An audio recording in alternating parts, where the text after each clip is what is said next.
बिस्मिल्लाहिर्रहमानिर्रहीम अस्सलाम वालेकुम। कैसे हैं आप सब लोग? आज मैं आपके साथ कढ़ी बनाने का बिल्कुल नया तरीका शेयर करूँगी और साथ इसमें पकोड़े बनाने की ऐसी टिप्स मिलेंगी जो कि आपको पहले किसी ने भी नहीं बताई होगी। और ये पकोड़े बहुत ही फूले-फूले, बाहर से बहुत ही क्रिस्पी और अंदर से बहुत ही सॉफ्ट बनेंगे। ऐसी कौन-कौन सी टिप्स हैं, कौन-कौन सी लोग गलतियाँ करते हैं कढ़ी को बनाते वक़्त, आज सारी डिस्कशन होगी इस वीडियो में। तो चलिए इसको फिर बनाना शुरू करते हैं। यहाँ पे ले लेंगे एक ब्लेंडर जग, जिसमें हम मिल्क शेक वगैरह बनाते हैं, और उसमें यहाँ पे मैंने ले लिया है बेसन, जो कि वज़न में 200 ग्राम है, और अगर आप कप में मेज़रमेंट करें तो 2 कप ये मेरे पास बेसन है। तो इसको हम डाल लेंगे जग में। बेसन आपका बिल्कुल ख़ालिस होना चाहिए। जितनी चीज़ प्योर होती है उतना ही उसका जो है वो टेस्ट निकल कर आता है, ठीक है? ख़ालिस बेसन होगा तो कढ़ी बहुत ही ज़बरदस्त बनेगी। यहाँ पे इसमें तकरीबन 1 लीटर के करीब पानी हम डाल के इसको ब्लेंड कर लेंगे। यहाँ पे इसमें 7 स्पाइसेस भी जाएँगे, 1 टेबलस्पून जो सुर्ख लाल मिर्चों का पाउडर, और 1 टेबलस्पून इसमें मैंने धनिया पाउडर डाल दिया है, और हाफ़ जो टीस्पून से ज़्यादा मैंने हल्दी फ़िलहाल डाली है। अब हल्दी यहाँ पे बिल्कुल ख़ालिस है मेरे पास। ये चीज़ें डालने के बाद आप इसे ब्लेंड करना और किसी बड़े बाउल में निकाल लेना, नमक आपने नहीं डालना। अच्छा जी, यहाँ पे ये मेरे पास दही है, ये बिल्कुल खट्टा दही है, घर पे ही जमाया था इसको। आप जब भी कढ़ी दही से बनाएँ तो 1 दिन जमा के 2 दिन उसको रख दें ताकि वो अच्छा खट्टा हो जाए। यहाँ पे फिर और थोड़ा पानी डाल के, तो अब लस्सी को जो है दही को भी हम अच्छे से फेंट लेंगे यहाँ पे, ताकि इसमें कोई भी गुठली ना रहे, वो भी हम मिक्सर इस बड़े बाउल में डाल देंगे।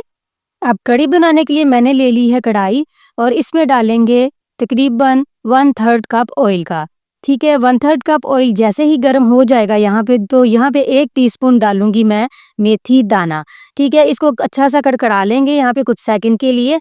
जैसे ये कड़कड़ाना शुरू हो जाए, तो इसमें बहुत ही अच्छी खुशबू आना शुरू हो जाएगी ऑयल में, तो फिर हम वो सारा मिक्सी जो हमने पहले से ही बना के रखा था, वो हम डाल देंगे कढ़ाई में, और साथ ही जो है इसमें और पानी डालेंगे। तो मैं आपको बता दूँ, टोटल इसमें मैंने 3 लीटर पानी का इस्तेमाल किया, तो यहाँ पे 3 लीटर पानी मैंने यहाँ पे इस्तेमाल कर लिया है। कुछ मैंने बेसन को मिक्स करने में डाला था, कुछ मैंने दही को मिक्स करने में डाला था, और बाकी मैंने ये डाल के, तो टोटल यहाँ पे 3 लीटर पानी का मैंने इस्तेमाल किया है। इसको अच्छे से मिक्स करेंगे और बॉयल आने तक हम इसको मिक्स करते रहेंगे।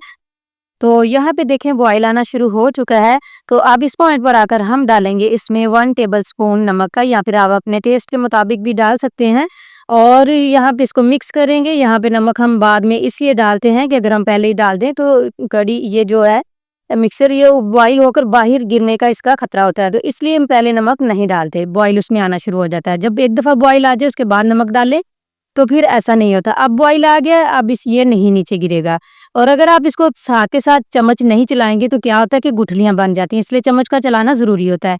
अब कुछ ग्रीन मसाले हैं वो मैं आपको बता देती हूँ, जिसमें मैंने 1.5 इंच का टुकड़ा ले लिया अदरक का, और 8 से 10 मेरे पास जवे हैं लहसुन के, और यहाँ पे देखिए ये थोड़े छोटे साइज़ के प्याज़ था, तो इसलिए मैंने ये एक बिल्कुल छोटू-सा था, एक थोड़ा उससे बड़ा था। तो मैंने, अगर आपके पास एक ही हो तो मीडियम साइज़ का एक ले लें। यहाँ पे तकरीबन 7 से 8 मेरे पास हरी मिर्चें थीं, जो है तीखी वाली, तो इन तीनों चारों चीज़ों को हम चॉप कर लेंगे, ठीक है? बारीक सा चॉप कर लेंगे, लेकिन ये कि जैसे मैं अदरक को नहीं करूँगी चॉप, क्योंकि मेरे जो फैमिली वाले हैं उनको चॉप किया हुआ अदरक अच्छा नहीं लगता, तो मैं उसको कूट लूँगी, फ्रेश कूट लूँगी और वो इस्तेमाल करूँगी। बाकी सारी चीज़ें इस तरीके से चॉप कर दूँगी, क्योंकि ये पक-पक के बीच में ही नरम हो जाएँगी। तो ये देखिए मैं किस तरह का चॉप कर रही हूँ, मैं आपको दिखा देती हूँ। आपके पास ये वाला चॉपर हो तो आप इससे कर लें, आपके पास इलेक्ट्रिक चॉपर है तो आप उसमें कर लें, और ये नहीं है तो फिर आप उसको छुरी की मदद से भी बहुत आसानी से कर सकते हैं। मैं आपको दिखा देती हूँ, इस तरीके का बारीक चॉप आपने कर लेना है। जैसे-जैसे हमारी कढ़ी जो है वो कढ़ती जाएगी, तो ये बिल्कुल भी पता नहीं चलेगा कि आपने इसमें ये कोई चीज़ डाली है, लेकिन सिर्फ़ इसके फ्लेवर आएँगे। अब यहाँ पे मैं डाल रही हूँ वो अदरक, जो मैंने आपको बताया था कि मैंने अलग से कूटना है, वो डाल दिया है, और ये बाकी सारा मिक्सचर अब ये साथ ही इसके डाल देंगे। तो नमक के बाद दूसरा काम हमने ये डाल देना है। बस अब इसको मिक्स करेंगे। मिक्स करने के बाद हम इसको मीडियम लो फ्लेम पे जो है ना, हम इसको रख देंगे पकने के लिए। कढ़ी का मतलब क्या होता है? कढ़ी निकली कहाँ से है? कढ़ी निकली है कढ़ने से। तो कढ़ने से ही इसका नाम पड़ा है कढ़ी। तो इसलिए इसको थोड़ा जो है ना, हमने मीडियम लो फ्लेम पे पकाएंगे। इसको तकरीबन 1.5 घंटा लगेगा। जितनी देर में ये पक रही है, मीडियम लो फ्लेम मैंने कर दिया है, उतनी देर में हम पकौड़ों का मिक्सचर तैयार कर लेते हैं। यहाँ पे मैंने 2 मीडियम साइज के आलू ले लिए थे, जिसको चॉप कर लिया था। प्याज जैसे कि मेरे पास छोटे थे तो मैंने इनको इस तरीके से कट कर लिया, अगर आपके पास बड़े तो उसको आप चॉप करें। यहाँ पे मैंने धनिया डाल दिया था तकरीबन हाफ कप के बराबर, और 4 से 5 मिर्चें थी चॉप करके वो डाल दी। यहाँ पे डेढ़ जो कप है मैंने बेसन का डाल दिया। यहाँ पे 1 टीस्पून मैंने डाल दी है अजवाइन, और यहाँ पे हाफ टेबल स्पून सुरख मिर्चों का पाउडर डाल दिया है, और हाफ टेबल स्पून ही यहाँ पे जाएगा दड़ा मिर्च, और 1 टेबल स्पून यहाँ पे जाएगा खुश्क धनिया जो होता है कुटा हुआ, और यहाँ पे ज़ीरा साबुत जाएगा हाफ टेबल स्पून, और यहाँ पे कसूरी मेथी है ये भी जाएगी हाफ टेबल स्पून। तो अब क्या करेंगे, ये सारी चीज़ें डालने के बाद आपने इसको इस तरीके से इस सूखे मिक्सचर को इसी तरीके से मिक्स कर देना। देखिए इसमें अभी कोई पानी-शानी नहीं गया, और याद रखिए अभी तक मैंने इसमें नमक भी ऐड नहीं किया। अभी हमने सारा मिक्स कर दिया, अब ये 1.5 घंटे के लिए पड़ा रहेगा, इसको ढक के रख देंगे। उधर हमारी कढ़ी जो है वो पकती रहेगी, तैयार हो जाएगी।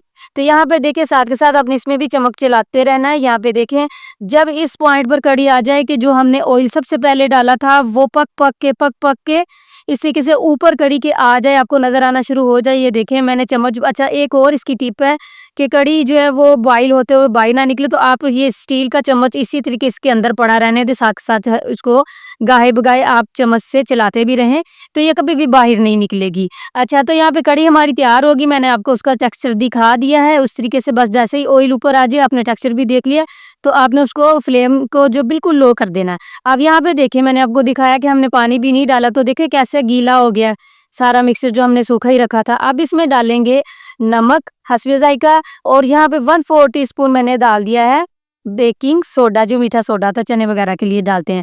अब थोड़ा सा पानी इसमें डाल के तकरीबन यहाँ पे सारे मिक्सचर में मेरे जो मैंने डाला था जो है ना तकरीबन 2 टेबल स्पून या 2.5 टेबल स्पून इसमें पानी का गया है, और ये हमारा पकोड़े का मिक्सचर जो है रेडी। इस तरीके से आपने पकड़ना है, और गरम ऑयल में आपने इसको डाल देना है हाथ की मदद से अगर आप डालते हैं, लेकिन मैं हाथ की मदद से नहीं डालूंगी, मैं एक छोटा चम्मच ले लिया था मैं उससे डाल रही हूँ।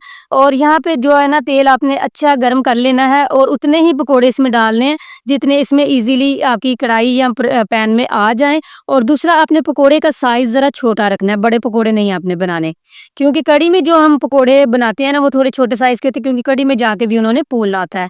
आपने इनको 2 मिनट तो बिल्कुल नहीं छेड़ना पकोड़ों को, तो उसके बाद आपने इसकी साइड चेंज करनी है, और इनको फिर आपने अच्छा कलर आने तक आपने पका लेना है। मीडियम लो फ्लेम बाद में कर देना, पहले हाई फ्लेम पे आपने ऑयल को गरम कर लेना है। उसके बाद जब आपने पकोड़े डाल देना तो मीडियम लो फ्लेम जो है इसका करके आपने फिर इसकी सारी पकाई करनी है। अब जैसे ही अच्छा कलर आ गया, सारी साइडों से ये पक गया, तो आप इसको इस तरीके से निकालेंगे, या तो फ़ौरन के फ़ौरन साथ आप कढ़ी में भी डाल सकते हैं, या फिर इस तरीके से अलग से प्लेट में भी निकाल सकते हैं, इसमें कोई हर्ज नहीं है। तो यहाँ पे देखें कढ़ी हमारी अब रेडी हो चुकी है। यहाँ पे पकोड़े इसमें डाल देते हैं सारे जो हमने बना के रखे थे, और अब इसके ऊपर धनिया गार्निश कर देंगे, जो कि बहुत ही अच्छा लगता है इसका फ्लेवर भी और देखने में भी। और साथ ही अब इसका जो है ना हम मज़ेदार सा तड़का तैयार कर लेते हैं। उसी घी में से उसी ऑयल में से आपने ले लेना थोड़ा सा ऑयल, और यहाँ पे जो है मैंने हाफ टेबल स्पून ज़ीरा ले लिया है, और ये छोटे छोटे 2 तेज़पात थे वो ले लिए हैं, और ये जो गोल वाली मिर्ची होती हैं रेड वाली तकरीबन 7-8 वो ले ली हैं। इस तरीके से आपने घुमाते हुए इनको आपने कड़कड़ा लेना है, इसकी खुशबू बहुत ही अच्छी इनमें लग आ जाएगी। अगर आपके पास कड़ी पत्ता हो जो फ्रेश वाला होता है वो आप इस्तेमाल कर लें, मेरे पास नहीं था। यहाँ पे बहुत अच्छे कलर के लिए मैंने यहाँ पे 1 टीस्पून डाल दी है कश्मीरी लाल मिर्च, और लास्ट बिल्कुल जब मैंने इसको कड़ी के ऊपर डालना था तो मैंने इसमें 1 टीस्पून मेथी, जो कसूरी मेथी होती है वो भी डाल दी, और साथ ही हमने इसको इसके ऊपर डाल देना है कड़ी के। तो लास्ट में मैं डाल रही हूँ यहाँ पे गरम मसाला, तो हाथ में डाल के अगर गरम मसाला डालें तो इजीली और अच्छे तरीके से जो है ना ये स्प्रिंकल हो जाता है। तो अब हम इसको बड़े प्यार से मिक्स करेंगे। ये आप देखें इसका टेक्सचर आप देखें और किसकी खूबसूरती देखें, टेस्ट में तो क्या ही इसका कमाल था। आप जब इसी तरीके से बनाकर देखेंगे ना तो यकीन करें आप हमेशा इसी तरीके से कड़ी को बनाएंगे। तो ये देखें, और अब हम इसको सर्व करेंगे।